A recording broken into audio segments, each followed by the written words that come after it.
Senhoras e senhores, Rodrigo Rodrigues, psicopedagogo por aqui.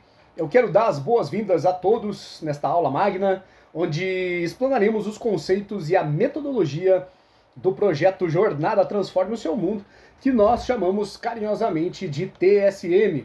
Queremos levar a psicopedagogia a outro patamar. O objetivo desta jornada, além de trazer auxílio no desenvolvimento emocional e profissional de pais e todo o corpo docente de instituições educacionais, é mostrar todo o suporte que a psicopedagogia pode dar através da sua compreensão a respeito do aprender, mostrando devidamente o seu valor na educação. E eu costumo dizer que tudo é ambiente e todos nós somos agentes transformadores de ambientes. Nascemos criativos e ao longo do tempo essa criatividade vai sendo amortecida ou então deixada de lado por fatores ambientais, onde acaba não sendo desenvolvida. E no mundo atual, tornar-se criativo é fundamental, pensar fora da caixa está entre as competências mais exigidas no meio corporativo e educacional.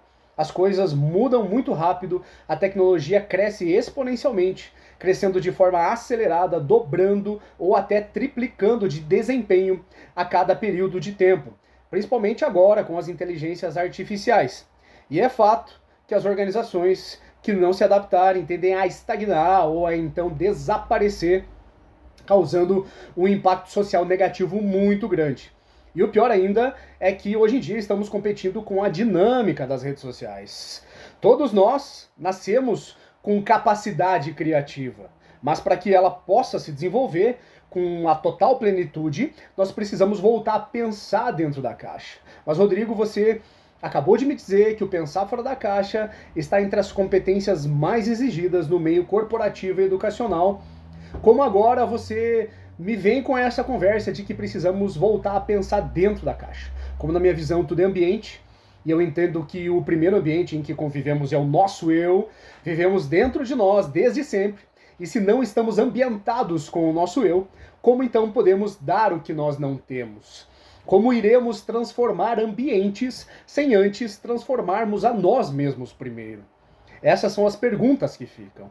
O ambiente ele tem o poder de moldar o comportamento humano de várias maneiras, tendo um impacto profundo no desenvolvimento emocional, fisiológico de cada indivíduo, influenciando nas atitudes, nas nossas crenças, nos nossos valores, tendo grande atuação no aprendizado, na criatividade e nos comportamentos de cada pessoa.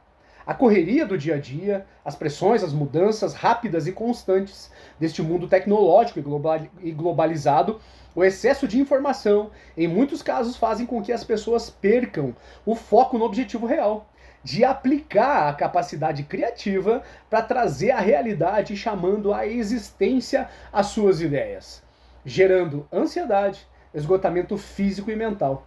E eu tenho observado o crescimento do uso de ansiolítico por parte de professores devido ao estresse patológico, prejudicando o exercício docente e da qualidade da educação, e grande parte do esgotamento e exaustão emocional dos professores é pela demanda e pela cobrança por resultados.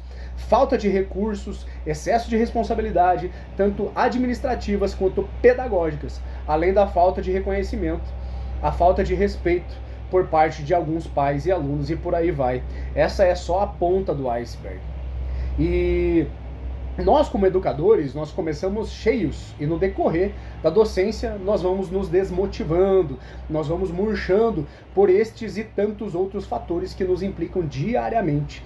E assim como um balão, ou então pior, de tanto encher, nós acabamos explodindo, afetando diretamente no nosso eu. E não conseguimos conciliar a nossa vida pessoal com a nossa vida do trabalho.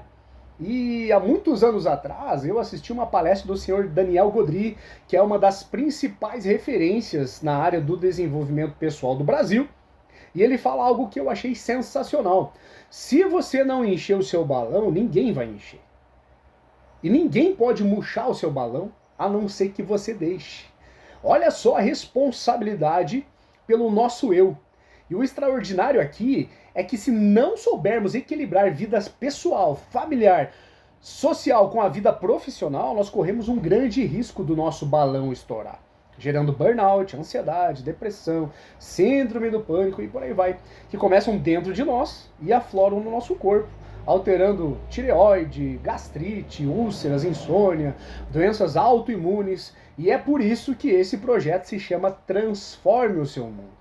Ele é uma jornada diária, e como nós já falamos, nós somos agentes transformadores de ambientes, no sentido bom ou no sentido ruim. Por que então precisamos ser criativos para transformar o nosso mundo, Rodrigo? Por que isso? Nós moldamos os ambientes de dentro para fora. E pela neurociência, o nosso cérebro constrói a realidade com base nas nossas informações sensoriais. Ou seja, através do meio ambiente em que nós convivemos. A atividade cerebral é semelhante quando se imagina ou quando se experimenta as sensações. O cérebro sabe sim distinguir imaginação de realidade.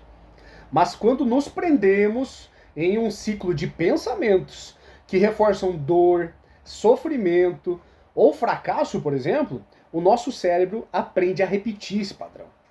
Ele aprende a repetir como uma verdade absoluta. E quando modulamos ambientes, nós modulamos comportamentos. O comportamento humano ele é um conjunto de ações e reações onde as pessoas têm a resposta a estímulos internos e externos. E está inteiramente ligado ao ambiente em que vivemos, sendo o nosso eu, o nosso primeiro ambiente, e nós somos influenciados por experiências intimamente ligadas às nossas vivências.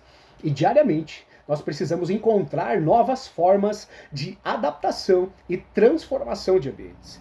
É aí que entra a nossa capacidade criativa. Mas para isso, nós temos que voltar a aprender e desenvolver o nosso eu, que é o ambiente em que convivemos desde sempre. Como nós já mencionamos antes, nós nascemos criativos e vamos perdendo essa capacidade à medida em que nós crescemos, por fatores ambientais e padrões sociais que ditam como nós devemos nos comportar, deixando de lado o nosso lado criativo. A criatividade ela é treinável. E a psicopedagogia é uma área de estudo que combina a psicologia e a pedagogia para compreender e auxiliar a aprendizagem humana, ensinar a aprender, melhorando o nosso processo de assimilação de conhecimento, identificando possíveis problemas no aprendizado. E geralmente nós não somos ensinados a nos conhecer, a sabermos superar obstáculos ou então a passarmos pelo dia mal. E a psicopedagogia ela está relacionada entre ela e a mente humana. E nesse processo de aprendizado contínuo, que nós chamamos de vida, os indivíduos eles são influenciados pelos ambientes em que estão inseridos, pelos fatores que nós já mencionamos antes, como os externos, fisiológicos e também pedagógicos, que são justamente o alvo da psicopedagogia. Embora nós vejamos a psicopedagogia mais ativa nas escolas, ela também é aplicada como clínica e institucional, auxiliando no processo de aprendizagem de adultos também, a fim de investigar e identificar as dificuldades, auxiliando-os, focando nas suas potencialidades, desenvolvendo métodos mais eficazes de aprendizagem de acordo com o perfil de cada pessoa. Todos nós, todos os dias, somos impactados com as nossas dúvidas, com os nossos traumas, medos e anseios, todos os dias. E é necessário aprendermos a direcionar o nosso foco em meio às turbulências desse mundo tão dinâmico e desafiador. É preciso voltarmos a aprender para desenvolvermos nosso processo criativo, sendo o nosso eu como o ambiente primordial, entendendo que podemos trabalhar com o que temos em mãos inicialmente, tendo como princípio o relacionamento com o outro a partir de situações que vão acontecendo durante o processo. Ninguém faz nada sozinho. E para termos êxito em algo, é preciso compartilhar, é preciso ter uma mentalidade servidora para co-criarmos em equipe, em grupo. E o ambiente ele tem que ser formado por pessoas. Desde muito cedo, por longos anos, eu trabalhei no ramo de peças e serviços, onde o meu foco sempre foram as pessoas, como é até hoje. A venda do produto foi a consequência do relacionamento através da modulação de ambiente. Em diversas ocasiões, o cliente ele chegava com um pensamento já formado, convicto do que queria. Em outras, Ele sabia que queria algo, mas não entendia as funcionalidades e os benefícios dos produtos e serviços. E